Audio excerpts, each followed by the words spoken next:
J'ai vu des gens en ligne en train de dire ouais, Werner il a fait un grand match et tout, non il a fait une top performance parce que sur la passe en tant que tel de Mason Mount, si tu regardes bien, c'est lui qui fait un premier appel, il amène le défenseur, donc ça qui fait que après Havertz il prend la profondeur. J'ai dit arrêtez, faut arrêter s'il vous plaît, faut arrêter. Timo Rata, Werner Ursus, mais mec, taper une sécurité, il loupe le ballon en finale de Ligue des Champions, franchement, mais Werner n'est pas sérieux, fait la passe, il est incapable de le faire, frappe, il fait une passe au gardien. Je suis désolé, on va être très sérieux, franchement, on peut parler jusqu'à demain, mais ne venez pas me vendre que Timo Werner a fait un grand match. Sinon, à part Werner, sur un autre sujet, franchement, c'est pas cool quoi. Ça veut dire que tu es un fan d'Arsenal, tu es là, tu es pas bien. Tu es pas bien. Ça veut dire qu'Emery, c'est incroyable. Emery a gagné l'Europa League. Chelsea, ils ont 2 Ligues des Champions. 2 Ligues des Champions, je dis bien. 2 Ligues des Champions. Et je ne sais même pas combien d'Europa League. Nous, on a 0 Coupe européenne. C'est-à-dire qu'à un moment donné, il faut commencer à se respecter. Moi, je suis pour défendre Arsenal, mais je ne peux plus défendre Arsenal face à Chelsea. Yeah, Chelsea est un plus grand club qu'Arsenal. Qu'est-ce qu'on y peut? Ça fait mal. Ça fait très très mal. En Angleterre, c'est vrai, on a 12, 13, je sais pas combien de première ligue, tout ça. Ouais, tout ça là, c'est bien beau. Mais récemment, franchement, si on se regarde dans les yeux entre nous depuis 15 ans, mais qu'est-ce qu'on peut amener sur la table que Chelsea n'a pas déjà? Absolument rien. Donc franchement, rien à dire. Yeah. Salam outsider, le débrief commence maintenant. Chelsea l'emporte aujourd'hui 1-0 face à Manchester City en finale de Ligue des Champions. Top performance de la part des Blues de Chelsea qui gagnent aujourd'hui leur 2e Ligue des Champions de leur histoire. La première c'était avec qui? Avec Roberto Di Matteo. Mais rappelez-vous qu'il y a un point commun entre Di Matteo qui a gagné la première Ligue des Champions et Tuchel qui a gagné la 2e Ligue des Champions. Et le point en commun entre les deux c'est quoi? C'est que les deux sont arrivés en plein milieu de la saison. Et aujourd'hui j'ai envie de parler de Thomas Tuchel parce que Tuchel il est arrivé en plein milieu de la saison et on lui a donné, je dis bien, l'opportunité de pouvoir travailler en toute sérénité. En toute sérénité, franchement. Tuchel a pris des décisions ici. Au début, on n'a pas compris. Frank Lampard avait construit cette équipe-là avec un Ben Chilwell latéral gauche et un Reece James latéral droit. Tuchel est arrivé, il a tout changé. Il a tout changé. Sous Frank Lampard, Kurt Zouma était titulaire. Quand Tuchel est arrivé, il a encore une fois changé. Je suis désolé, au début, on a vu qui à la place de Ben Chilwell avant que Ben Chilwell réussisse à reprendre sa place, je dis bien, dans la tête de Thomas Tuchel. C'était Marcos Alonso. De l'autre côté, on voyait pas Reece James, on voyait Callum Hudson-Odoi ou on voyait Azpilicueta. En axe central, c'était pas des Christensen, des Rudiger et tout ça, c'était Kurt Zouma. Donc on va être très sérieux, franchement. Tuchel, il gagne la Ligue des Champions aujourd'hui. Je ne peux que le saluer parce que le gars, on a voulu nous faire croire que c'est un tocard, mais à mon humble avis, c'est pas un tocard. C'est juste que les opportunités et la manière de travailler en Angleterre et en France sont totalement différentes. En Angleterre, tu es un manager général. Tu es un manager général, je te dis, même le salaire, je pense que c'est toi qui signes. Mec, tu décides absolument de tout. Regardez aujourd'hui Pep Guardiola, dans le temps, les Wenger, les sœurs Alex Ferguson et tout. En France, c'est différent. Tu as un directeur sportif, tu es obligé de négocier avec les Leonardo, tout ça, de négocier avec certains directeurs sportifs dans certains clubs. En Angleterre, c'est différent. On donne cette liberté-là au coach. On ne remet pas en question les choix tactiques du coach. Et Tuchel, il a eu des choix tactiques que nous-mêmes, on n'a pas compris. Mais à la fin, finalement, qui a gagné?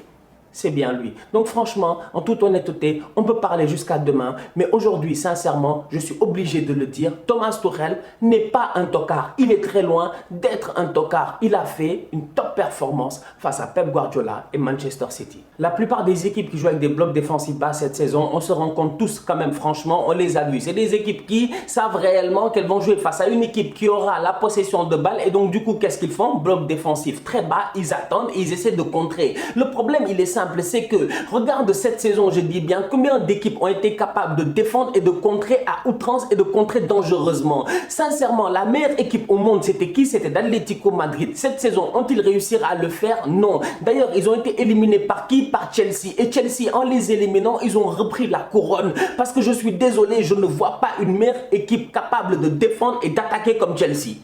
Il n'y en a pas. Franchement, il n'y en a pas. Et cette saison-ci, quand même, ils nous l'ont montré. Chelsea est une équipe qui ne prend pas beaucoup de buts. Déjà, dans les camps, ils ont un excellent gardien de but. Je vais revenir là-dessus. Mais au-delà de cela, tu te rends compte que défensivement parlant, le terrain est très bien quadrillé. Aujourd'hui, en toute honnêteté, on ne savait pas entre Reece James et Azpilicueta, c'est lequel des deux qui jouait piston droit et l'autre centre droit. De temps en temps, tu as Reece James, de temps en temps, tu as Azpilicueta. Ce qui fait que tous les deux, ils se comprennent très bien. Donc, du coup, tu te rends compte que Sterling en face, il n'arrive pas à passer. De l'autre côté, c'est la même chose. Mahrez, le pauvre, il est porté disparu. Pourquoi? Parce que soit c'est Chilwell, soit c'est Rudiger. Thiago Silva en face de lui, il a moins de stress. Pourquoi? Parce qu'il sait qu'il a Jorginho et il a Kanté. Donc aujourd'hui, défensivement parlant, cette équipe de Chelsea-là, elle a superbement bien quadrillé le terrain. Il n'encaisse pas de but. City ne se crée pas d'occasion. Ne soyez pas surpris. Franchement, il faut rendre à César ce qui appartient à César. Thomas Tuchel n'est pas un petit coach, franchement. Il a travaillé, je dis bien, sur l'équilibre défensif de son équipe. Et aujourd'hui, son équipe est extrêmement équilibrée défensivement sur le terrain. Ça, c'est vu. Franchement, Manchester City, qu'on le veuille ou non, ils ont la possession de balle. Combien d'actions ils se sont créés? Combien d'arrêts Edouard Mendy il a fait? Franchement, City, à part des centres pour personne, il y a eu quoi? À part des ballons où le gars doit frapper, mais il y a constamment un défenseur de Chelsea qui est là pour contrer le ballon, que ce soit Christensen, Rudiger ou n'importe quoi. Il y a eu quoi? Il y a eu absolument rien. City aujourd'hui, ils ont été en panne offensivement. Pourquoi? À mon humble avis, vous me demandez, je vous répondrai, parce que Thomas Tuchel, tactiquement parlant, défensivement parlant, il a été sensationnel. J'avais dit ici que Pep Guardiola, c'est le genre de gars, lui, il aime trop innover. On ne le comprend pas. Franchement, de temps en temps, simplifie la chose. Arrête de overthink. Il overthink. Il réfléchit trop et personne ne le comprend. Mais Guardiola, à un moment donné, gère-toi. Il est venu lui-même venir nous parler de le terrain, il est large, le terrain, il est étroit, it is wide, it is narrow. De temps en temps, ils sont capables de jouer wide, de temps en temps, ils sont capables de jouer narrow. Quand Guardiola disait ça, il parlait de qui? De Chelsea. Donc tu sais que Chelsea, ils sont capables, je dis bien, d'ouvrir les tentacules et de fermer les tentacules. Mais donc du coup, toi, de ton côté, essaie de faire quelque chose. À chaque fois qu'ils ouvrent les tentacules, essaie de viser au milieu. Et viser au milieu, ça prend quoi? Un attaquant de pointe, un canonnier. Mais franchement, mais Guardiola, encore une fois, il va arriver 109 et nous, on ne comprend pas. Pourquoi je ne comprends pas? Parce que je me rends compte que Thiago Silva, en début de match, la plupart des fois, il est tout seul dans l'axe. Mais il n'y a personne pour venir le fatiguer. Il n'y a aucun joueur pour venir le fatiguer. Parce que Kevin De Bruyne, il est pris par qui? Par Jorginho. Donc, du coup, tu te rends compte que City, c'est une équipe qui crée énormément, qui garde beaucoup le ballon, mais qui n'arrive pas à créer le danger dans la surface de réparation. Comment veux-tu marquer un but à Edouard Mendy alors que tu sais que Edouard Mendy ne prend pas de frappe de loin? Je suis désolé quand même, franchement. Pep Guardiola, lui, en fait, encore une fois, il s'est foiré. Guardiola est capable de mettre des fraises dans du tchèp. Et ça, on ne le comprend pas. Il est capable de mettre du chocolat dans du macaroni. Guardiola, franchement, gère-toi. Mec, fais des efforts. De temps en temps, simplifie la chose. Il est venu aujourd'hui non seulement 109, mais en plus 106. C'est là où je me dis, mais Pep Guardiola, en toute honnêteté, hier soir, qu'est-ce qui s'est passé? A-t-il bien dormi? Comment peut-il venir 106? Il vient 106, mais après même pas 2 minutes, tu te rends compte qu'il y a un problème. Vous ne voyez pas Gundogan? Gundogan prend un carton jaune très tôt dans le match. Pourquoi? Parce qu'il est dans une position qui n'est pas la sienne. Il n'a pas l'habitude d'être là-bas. Gundogan n'est pas un joueur qui doit être pris sous pression défensive. Gundogan doit perforer, se projeter. Mais Gundogan, aujourd'hui, il a été incapable de perforer et de se projeter. Combien de fois Gundogan a été dangereux en janvier, février? Il n'a pas marqué ici 8 buts d'affilée ou un truc comme ça. Franchement, mais c'était pas dans cette position-là. Comment tu peux venir en finale de Ligue des Champions et tu expérimentes? C'est que moi, les coachs là, de temps en temps, ils m'exaspèrent. Je ne les comprends pas. Guardiola, c'est un grand coach, on est d'accord, je n'en disconviens pas, je n'enlèverai rien, je dis bien, à sa grandeur. Mais Pep, de temps en temps, faut le dire, il déconne. Il a déconné aujourd'hui. Franchement, il a déconné. Son milieu de terrain là, c'était du n'importe quoi. Comment tu veux venir, je dis bien, avec un milieu de terrain qui ne te permet pas de tenir face à Chelsea en sachant pertinemment que tes gars sont constamment sous pression. Tu gardes le ballon, ok, mais est-ce que tu as un de tes milieux de terrain capable de se projeter dans la surface? Non, tu n'en as pas. Pourquoi? Parce qu'il est obligé de rester derrière. C'est qui? C'est Gundogan. Je suis désolé, franchement, je suis désolé. Guardiola, aujourd'hui, tactiquement parlant, il ne sait pas gérer. Il ne sait absolument pas gérer. Son équipe était constamment déséquilibrée. Kai Havertz réussit à prendre la profondeur. Il passe entre les défenseurs. Zinchenko, il est trop loin. John Stones, il est trop loin. En fait, il y a trop d'espace. Il y a beaucoup trop d'espace. Il y a beaucoup trop d'espace. Pourquoi? Parce qu'à ce moment-là, il est où Gundogan? Il est monté. Il n'y a personne pour fermer. Il n'y a pas un Fernandinho, il n'y a pas un Rodri, il n'y a personne pour couvrir les latéraux, Kyle Walker et tout ça quand ils montent. À chaque fois que tu as un latéral de Manchester City qui monte, le temps qu'ils reviennent, les boys de Chelsea sont déjà partis. Et vous-même, vous l'avez vu, Timo Werner, en toute honnêteté, aujourd'hui, si Timo est un grand attaquant, mais Chelsea, il mène genre 4-0 à la mi-temps. Entre vous et moi, le plan tactique de Tourelle était tellement bien ficelé que si Timo Werner est un très bon attaquant aujourd'hui, je dis bien si Timo Werner n'est pas Vinicius, si Timo Werner n'est pas Morata, si c'est pas Timo Rata, Werner Jesus, on va être très sérieux, Chelsea mène 3-0 à la mi-temps. Parce que le plan de match est magnifiquement bien fait.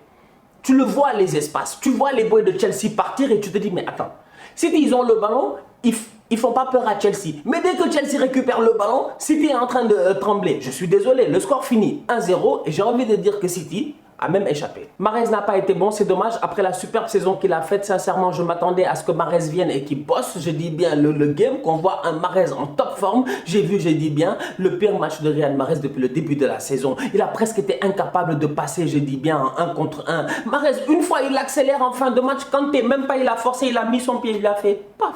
Allez, dégage. Il a pris le ballon, il est parti, franchement. C'est pour dire à quel point c'est rare de voir Mahrez rater un match. Ça arrive, mais c'était au pire moment possible. Mahrez, fallait qu'il se gère. Il y a un autre qui ne sait pas gérer aussi, on va être très sérieux. Au-delà de Mahrez, c'est Kevin De Bruyne. Mais Kevin De Bruyne, encore une fois, j'ai envie de dire, c'est parce qu'il est dans un positionnement qui est compliqué. Sincèrement, je suis désolé, le positionnement est compliqué. Kevin De Bruyne a réussi à s'en sortir et tout ça avant, au courant de la compétition en Ligue des Champions, notamment dans le match face au Paris Saint-Germain, on a vu cela, mais quand même n'empêche, Kevin De Bruyne, pour aller chercher le maximum de lui-même, tu as besoin de lui dans cette position de 6-8-10 où il a l'opportunité de pouvoir traverser le terrain. Mais De Bruyne, dès qu'il est cantonné dans cette position, je dis bien en pointe, c'est difficile d'aller chercher le maximum de lui-même. Aujourd'hui, De Bruyne, il sort en plus de ça blessé et dès qu'il est sorti, j'avais l'impression que Manchester City, mentalement, ils étaient atteints. J'ai envie de saluer quelqu'un, N'Golo Kanté, top performance, top player, sincèrement. Ça, c'est un joueur calibre Ballon d'Or. C'est parce qu'il a une petite tête comme ça. C'est parce qu'il a une petite tête, franchement. C'est parce qu'il est tout petit. Tu le vois, il saute comme ça, il est tout heureux. Tout ça. C'est que Kanté est trop fort. Vous avez vu meilleur joueur que Kanté aujourd'hui. C'est-à-dire que Kanté, qu'est-ce qu'il ne sait pas faire? Kanté récupérer, il sait faire. Frapper, non, bon, frapper, il sait pas trop faire. Mais récupérer, il sait faire. Mais au-delà de sa capacité de récupération, moi, ce qui me plaît, c'est la capacité qu'il a de pouvoir porter le ballon vers l'avant. On se rend compte, N'Golo Kanté, quand même, qu'il a une superbe, je dis bien, capacité de pouvoir porter le ballon. Le ballon, c'est son ami. C'est pas le genre de milieu de terrain défensif. Il pousse le ballon une fois, deux fois, le ballon fuit. Non, lui, il pousse le ballon une fois, deux fois, le ballon revient vers lui et après il l'utilise intelligemment pour pouvoir faire de très bons décalages pour les Christian Pulisic ou les Mason Mount. Aujourd'hui, je suis désolé, au-delà de Edouard Mendy qui a été encore une fois sensationnel, même si on ne l'a pas beaucoup inquiété, quand même, il est juste serein. Il est tellement serein qu'il transmet cette sérénité-là à sa défense. Au-delà de Edouard Mendy, j'ai envie de dire que sincèrement, N'Golo Kanté, rien à dire. Je ne sais même pas s'ils l'ont élu homme du match ou pas, mais pour moi, c'est lui l'homme du match.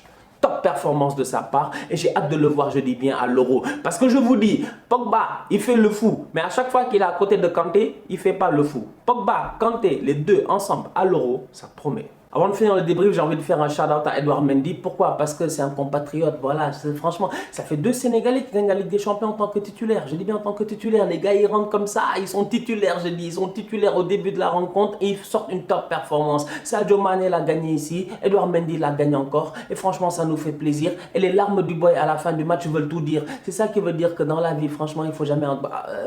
voilà. Non, franchement, entre vous et moi, j'étais là, j'étais tranquille. Hein.